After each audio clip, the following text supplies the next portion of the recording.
If you're watching this, then you know by now a huge problem is heading our way. An emergency meeting is being called at our usual place immediately. Free bagels. Ladies and gentlemen, let the title of this video not fool you. I'm about to take you all on a journey. I'm about to tell you guys about what was the greatest movie experience that I've had in a very, very long time. Maybe the greatest of my entire life. I'm about to tell you about Moonfall, directed by Roland Emmerich, the man behind movies like Independence Day, The Day After Tomorrow, and 2012. In this movie, we find out that the moon has suddenly gone out of orbit, and it seems there's some strange presence within it, which has made it hollow, or has it always been hollow? And it turns out that this presence has started to attack Earth. It is now launching debris onto different parts of the world and destroying them, obliterating them into nothingness. And in the middle of all this, there are a few people who are like, hey, we know how to stop it, and we could potentially do some good before this wipes out humanity for good. And so Patrick Wilson, Halle Berry, and John Bradley, who you may know from Game of Thrones, they all come together in a last-ditch effort to try and take out this malevolent presence of sorts that's within the moon. Guys, I have to be completely honest. I'm gonna break my sacred rule and I can't talk about this movie without spoilers. So I'm going to give you spoilers. It's been out for a week now in theaters, so if you have got a chance to see this movie, great. If you haven't, please go see it. But if you have seen this movie, I gotta talk about this. This is an enlightening experience. I have talked about films that are just some great movies that I've seen, but transcendent experiences. No, Moonfall is no transcendent experience, ladies and gentlemen. This is religious. I swear to God, there's a point in this movie, I felt like God himself descended from the heavens and just was like present before me. I thought I was watching this movie in a holy divine presence. I gotta talk about it. So let's start all the way at the beginning. So the movie opens, we start off, we have a recording of the 1969 launch with Neil Armstrong and Buzz Aldrin. They land on the moon, it cuts, and then we cut to 2011 where we see Patrick Wilson and Halle Berry. They're launching repairs on the space shuttle that they're on, and they're with this other guy named Marcus. During this routine checkup, something goes horribly wrong when this being of sorts, which seems to be this shape-shifting sort of thing, launches into them and wrecks apart their space shuttle apparatus and the space station apparatus for a while, and poor Marcus is lost to the stars. Patrick Wilson feels super guilty about this. They eventually get back to Earth, but he witnesses this thing drill a hole into the moon. And, well, when he gets back, he tries to tell people, like, hey guys, something horrible has happened. But they're like, oh, we're not believing you. You're an idiot. And so he loses his house, he loses his family, and we cut to many years later where he's a washed up astronaut and he is months late on rent. Nothing is working out for him. And then we enter John Bradley's character, who comes in and is like, hey, it turns out that the moon is a megastructure. Now listen, I'm gonna deviate for a second. If I ever have to hear the word megastructure ever again after seeing this movie, and I really mean it, if I see anybody ever say that again, I'll hit you with a book. I will hit you with a book. For starters, you can honestly make a drinking game out of the number of times you hear the word megastructure in this movie, to the point where if you have your friends over, like have them over for this movie, you guys will have a blast, I'm telling you. It's amazing. And I'll get to the amazing stuff in a second. Just patience. Anyway, so eventually we see that this thing is actually starting to cause some damage. The moon is in fact being a little erratic. The orbital difference has become very catastrophic to a point where it's going to start affecting the Earth's ecology. And as a result of that, some astronauts go into space to look into it, and this thing kills them. And suddenly Halle Berry's like, oh shit, it turns out Patrick Wilson, he might have been onto something many years ago. And then eventually Patrick Wilson himself runs into this guy, this other scientist who's like, hey, this megastructure thing is a thing. He's like, hey, so your theory sounds insane, but you might be onto something because I saw something and you guys,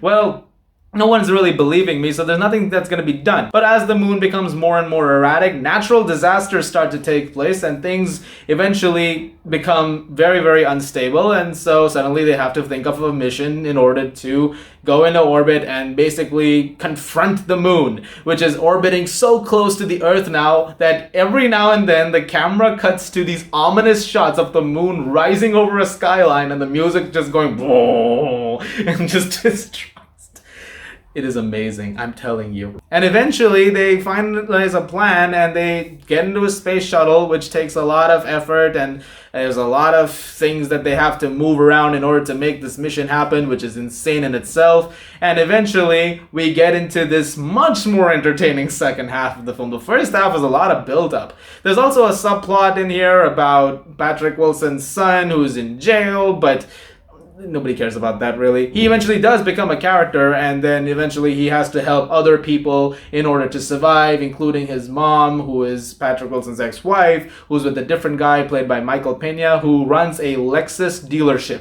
It's very important because Lexus has a lot to do with the branding in this movie. You will see a Lexus car very clearly up front while you're watching this film. They really wanted you to know that Lexus was a partner, was a sponsor of this movie. So, go Lexus. Anyway, so we get to the second half. Now let's talk about this thing. This is where things get really, really interesting. So a lot of times you keep watching this movie, you're thinking, what is this alien presence that seems to be destroying the moon and eventually wants to destroy the Earth? It turns out that this thing feeds off of organic matter and also electricity. Like if you have something like a spaceship, for instance, it will come after you. And the fusing of those two things, it's what is after. However, take one of those things out of the equation and suddenly everything's a lot better. So yes, they have to launch an EMP essentially to take this thing out. However, it also means that they'll have to do it in a very discreet way. However, time is running out because the military wants to launch nukes into the surface of the moon, which would cause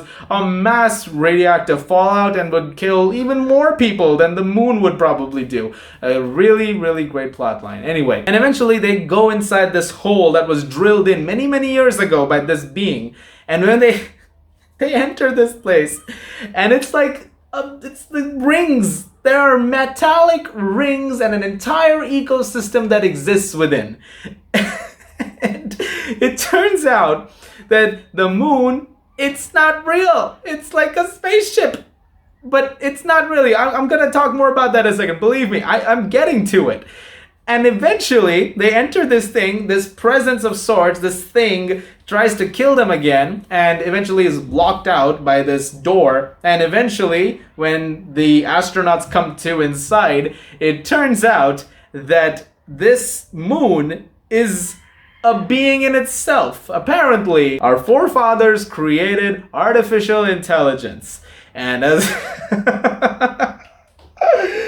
Oh God. And as a result of that, they have essentially brought forth a new age of technology that our present day humanity has just not been able to crack. We never got there, but our forefathers did. And because they cracked AI so early, it turns out AI can go sentient. It does, and these things that are coming after, this thing itself, in fact, is a cluster of nanotechnology that existed billions of years ago due to an advanced race that was created and wants to wipe out all organic matter as a result of it. And in an effort to conceal that, the DNA strands that were in the moons made by the forefathers, one of them reaches Earth, and it's a hospitable environment. And for many, many years, billions of years, it turns out these nanotechnology giant thingy had no idea that Earth was the spot. Eventually, finding it, one of those strands found it all those years ago, the first scene of the movie, and it made its way into the moon, where it is trying to basically take everything out. And it has just stated in there in order to take it out. So apparently, all the DNA strands from this thing have created the present day humanity. But we're not on that level. Like, we're in the Stone Age compared to what our ancestors did. But the moon is not real. I want people to just realize that for a second. The moon is not a moon. So we're trying to kill this thing, but we're not killing the moon. We're killing a hollow structure that has machinery in it, like a mega structure, and it wants to destroy all the guys. I'm not being sarcastic here. You think I'm making fun of this movie? I am not. I'm being totally serious. This is the greatest experience of my life. And I know you think I'm being sarcastic, but I'm telling you, I've been to a lot of religious places in my life, okay? I've been to temples, I've been to churches, been to mosques even. I've done it all, okay? Like, I have prayed to many different gods and deities over my lifetime. I have to say to you though, I think this is the movie which made me see God. I fucking heard him, man.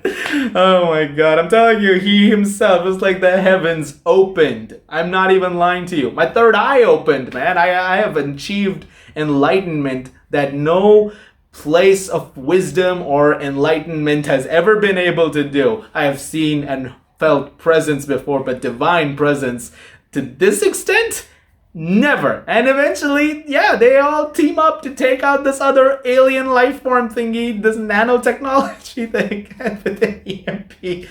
And they do. And oh yeah, there's a whole other thing going on Earth with the sun and the other families. They're trying to evade these robbers because looting and robbing during the apocalypse is super important, and they actually run into these guys multiple times, which is so stupid. And yeah, you get some really cool special effects and stuff like that. Eventually they try to evade it, and yeah, they make it. You know, the Michael Pena doesn't make it, but then I feel like the movie was like, hey, we gotta kill the new husband so that Patrick Wilson has a chance with his family again. So like we get rid of him, he'll have a chance with his old wife, and you know, we got something going over here. So yeah, there is that part to it too. So you know, if you care about that story, I gotta say, characterization wise, this is maybe one of Emmerich's weakest. Like at least in 2012 or something like that, you had a little bit, which by the way, that was 2012. Even in that, the Tom McCarthy character died because John Cusack could get whacked with Amanda Peet. So, you know,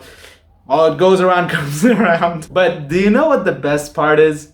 There is a sequel tease at the very end of the movie. That's right, ladies and gentlemen. This movie actually has the audacity to tease a sequel at the very end, because it turns out the one who sacrificed himself, the Samwell Tarly from Game of Thrones, when he sacrificed himself, it turns out his digital presence, his consciousness was uploaded into their data streams, and it turns out that he is now going to help them take out other such presences across the universe. And that's Moonfall!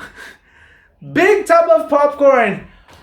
Ah! So yeah, please see this movie, guys. I had to rant. I'm sorry. I had to talk about this movie. This is I'm not putting it on. This is not an act. This is not me being silly. This is just straight up, I'm telling you the truth. This is the movie.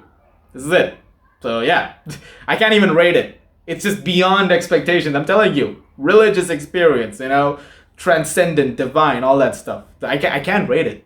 This is just pure cinema, honestly. It's pure cinema. God bless Emmerich. He is now God. Emmerich is God to me now. You know, they should have this instead of like religious texts shown to kids and presented in places. Yeah, just give this. This is what we will raise the future generations on. So, I'm sorry if I ruined Moonfall for you, but I just had to. I had to talk about it in this way. But yeah, that was my quick rundown of it. So, have you guys seen Moonfall? What were your thoughts on it? Did you enjoy this unhinged reaction from me?